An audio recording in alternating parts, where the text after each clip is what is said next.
தமிழொலி சொந்தங்களுக்கு வணக்கம். தமிழொலியின் இன்றைய மதிய நேர பிரதான செய்திகள். முதலில் தலைப்புச் செய்திகள்.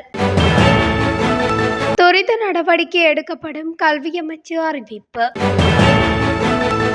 வாகன இறக்குமதிக்கான அனுமதி தொடர்பில் வெளியான தகவல். பூண்டுலோயாவில் உடைந்து விழும் அபாயத்தில் மின்சார கம்பம், பிரதேச மக்கள் விடுத்துள்ள கோரிக்கை.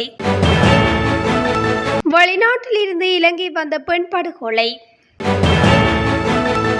கோட்டை ரயில் பயணிகளுக்கு வெளியான முக்கிய அறிவிப்பு. 8 ரயில்கள் சேவை ரத்து. இலங்கையில் எய்ட்ஸ் நோய் அதிகரிப்பதால் 13 பேர் பலி. யாழ் உள்ளிட்ட பல பகுதிகளில் மழை விடுக்கப்பட்டுள்ள எச்சரிக்கை. ஒரே நாளில் வெள்ளத்தில் மூழ்கி உயிரிழந்த உற்ற நண்பர்கள் தொடர்பென விரிவான செய்திகள். வெள்ளம் பாதித்த பகுதிகளில் உள்ள மாணவர்களுக்கு அடுத்த 2 வாரங்களுக்குள் பாடப்புத்தகங்களை வழங்குவதற்கு துரித நடவடிக்கை எடுக்கப்படும் என கல்வி அமைச்சர் சுசில் பிரேமஜயந்த தெரிவித்துள்ளார். கொலன்னாவ மற்றும் கலனிமுள்ள பிரதேசங்களில் அண்மையில் ஏற்பட்ட வெள்ளத்தினால் பாடப்புத்தகங்களை இழந்த பாடசாலை மாணவர்களின் அவல நிலை குறித்து நாடாளுமன்ற உறுப்பினர் மரிக்கார் வெளிப்படுத்தியுள்ளார். இதற்கு நாடாளுமன்றத்தில் வைத்து பதிலளிக்கும் போதே கல்வி அமைச்சர் இந்த விடயத்தை கூறியுள்ளார். அத்துடன் அடுத்த 2 வாரங்களுக்குள் வெள்ளத்தினால் பாடசாலை பாடப்புத்தகங்களை இழந்த மாணவர்களுக்கு உதவுவதற்கு அமைச்சுடன் இணைந்து வேலை திட்டம் ஒன்றை வகுக்கவுள்ளதாகவும் அவர் குறிப்பிட்டுள்ளார். வாகன இறக்குமதிக்கு அனுமதி வழங்குவது குறித்து கலந்துரையாடப்பட்டுள்ளதாக நிதி ராஜாங்க அமைச்சர் ரஞ்சித் யாமலப்பட்டிய தெரிவித்துள்ளார். உள்ளூர் வாகன உற்பத்தியாளர்கள் குழுவுடன் நிதியமைச்சர் நேற்று கலந்துரையாடல் ஒன்று இடம்பெற்றிருந்தது. இதில் வைத்து கருத்து தெரிவிக்கும் போதே அவர் இந்த விடயத்தை குறிப்பிட்டுள்ளார். அவர் மேலும் தெரிவிக்கையில், இறக்குமதி கட்டுப்பாடுகள் விதிக்கப்பட்ட காலப்பகுதியில் 44,430 வாகனங்கள் சந்தைக்கு கொண்டு வரப்பட்டுள்ளன. அவற்றில் 38,144 உந்துருளிகள் மற்றும் 6,286 மகிழுந்துகள் உள்ளடங்குகின்றன என சுட்டிக்காட்டியுள்ளார். நுவரெலியா கொத்மலை பிரதேச சபைக்குட்பட்ட பூண்டுலோயா ஹெரோ தோட்டத்தில் உடைந்து விழும் அபாயத்தில் மின்கம்பம் ஒன்று காணப்படுவதால் அதை உடனடியாக மாற்றி தருமாறு குறித்த தோட்ட மக்கள் கோரிக்கை விடுத்துள்ளனர். இந்த தோட்டத்தில் நாவலர்புரத்தை அண்டி வாழும் குடியிருப்பிலே இவ்வாறான நிலை காணப்படுகின்றது. இதனால் பகலிரவு வேளைகள் மற்றும் அதிகமான காற்று, மழை நேரங்களில் குறித்த மின்கம்பம் சாய்வது போல் உணர்வதாக மக்கள் அச்சம் வெளியிட்டுள்ளனர். ஏறத்தாழ 15 குடும்பங்களை சார்ந்த 80க்கும் மேற்பட்ட மக்கள் வாழும் குறித்த குடியிருப்பில் இவ்வாறானதொரு மின்கம்ப பிரச்சினை கடந்த 1 வருட காலமாக காணப்படுகின்றது. அதாவது மரத்தால் அமைக்கப்பட்ட குறித்த கம்பத்தின் அடிப்பகுதி கரையான் அரித்துள்ளதோடு சிதைவுக்கு உள்ளாகியுள்ளது. இதன் காரணமாக உயிர் பயத்தோடு வாழும் இம்மக்களுக்கு உடன் தீர்வு வழங்குமாறு ஹெரோ தோட்ட மக்கள் கவலை தெரிவிக்கின்றனர். குருநாகல் மாவத்துக்கம பிரதேசத்தில் வெளிநாட்டில் இருந்து இலங்கைக்கு வந்த பெண் ஒருவர் கொலை செய்யப்பட்டுள்ளார். குறித்த பெண் வீட்டில் தனியாக வசித்து வந்த நிலையில் நேற்றிரவு படுகொலை செய்யப்பட்டுள்ளார். மாவத்துக்கம போலீஸ் பிரிவுக்குட்பட்ட பிளஸ் பகுதியில் உள்ள வீடொன்றினுள் கூறிய ஆயுதத்தினால் தாக்கி கொலை செய்யப்பட்டுள்ளதாக போலீசார் தெரிவித்தனர். உயிரிழந்தவர் 62 வயதுடைய பெண் எனவும் சம்பவம் தொடர்பான மேலதிக விசாரணைகளை மேற்கொண்டு வருவதாகவும் போலீசார் குறிப்பிட்டுள்ளனர். ரயில்வே லோகோமோட்டிவ் ஆபரேட்டிங் இயந்திர பொறியியலாளர்கள் சங்க சாரதிகள் வேலை நிறுத்த போராட்டத்தில் ஈடுபட்டுள்ளனர். இதன் காரணமாக கோட்டை ரயில் நிலையத்தில் இருந்து புறப்படும் 8 ரயில்கள் இன்றைய தினம் ரத்து செய்யப்பட்டுள்ளதாக இலங்கை ரயில்வே திணைக்களம் தெரிவித்துள்ளது. ரயில்வே லோகோமோட்டிவ் இயந்திர பொறியியலாளர்கள், ரயில் சாரதிகளின் பதவி உயர்வு தாமதம் உள்ளிட்ட பல்வேறு பிரச்சினைகளை முன்வைத்து நேற்று நள்ளிரவு முதல் பணிப்புறக்கணிப்பில் ஈடுபட்டு வருகின்றமை குறிப்பிடத்தக்கது.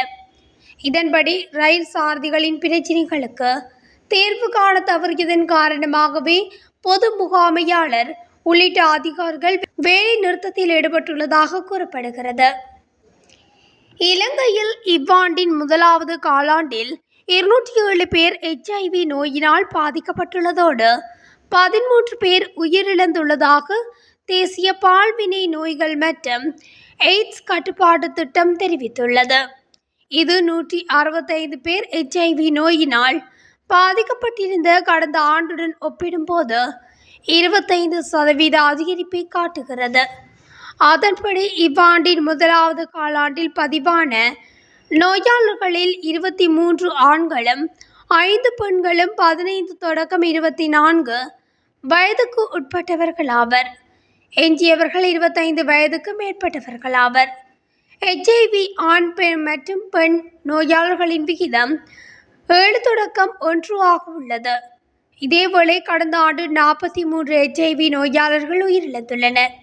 இதுகுறித்து தேசிய பால்வினை நோய்கள் மற்றும் எய்ட்ஸ் கட்டுப்பாடு திட்டத்தின் பணிப்பாளர் வைத்தியர் வினோ தர்மகுலசிங்க தெரிவித்துள்ளதாவது: 2018 ஆண்டில் இருந்து HIV தொற்றாளர்களின் எண்ணிக்கை கணிசமாக அதிகரித்து வருகிறது.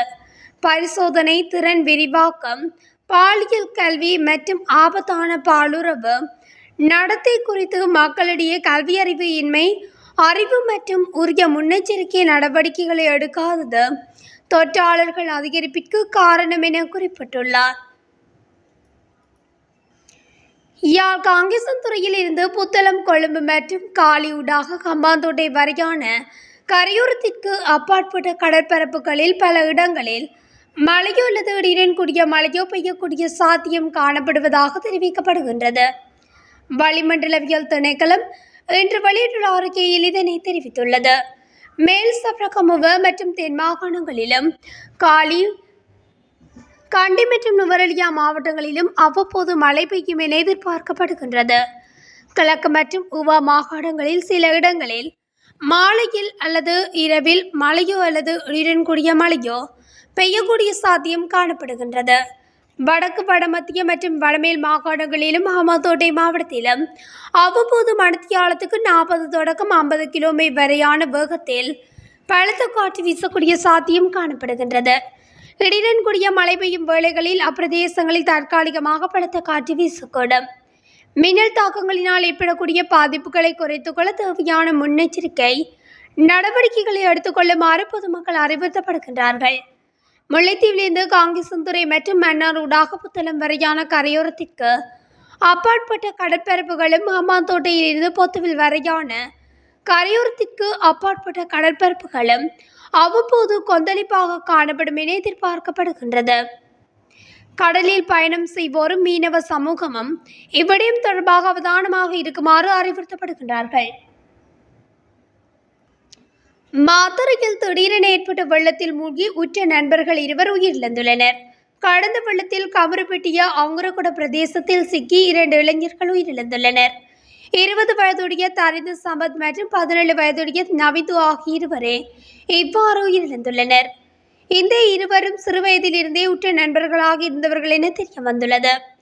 இந்நிலையில் கடந்த 2ஆம் தேதி தான் நிகழ்வு ஒன்று ஏற்பாடு செய்யப்பட்டிருந்தது. அதற்கமைய அங்கு வசிப்பவர்களுக்கு உணவு கொண்டு செல்லும் போது மாலை 3 மணியளவில் ஏற்பட்ட திடீர் வெள்ளத்தில் இருவரும் சிக்கி உயிரிழந்துள்ளனர். உயிரிழந்த இருவரது உடல்களும் நேற்றைய தினம் அடக்கம் செய்யப்பட்டுள்ளதாக குறிப்பிடப்படுகின்றது. இத்துடன் தமிழொலியின் இன்றைய மதிய நேர பிரதான செய்திகள் நிறைவடைகின்றன. தொடர்ந்தும் செய்திகளை அறிந்து கொள்ள தமிழொலி ஊடகத்துடன் இணைந்திருங்கள்.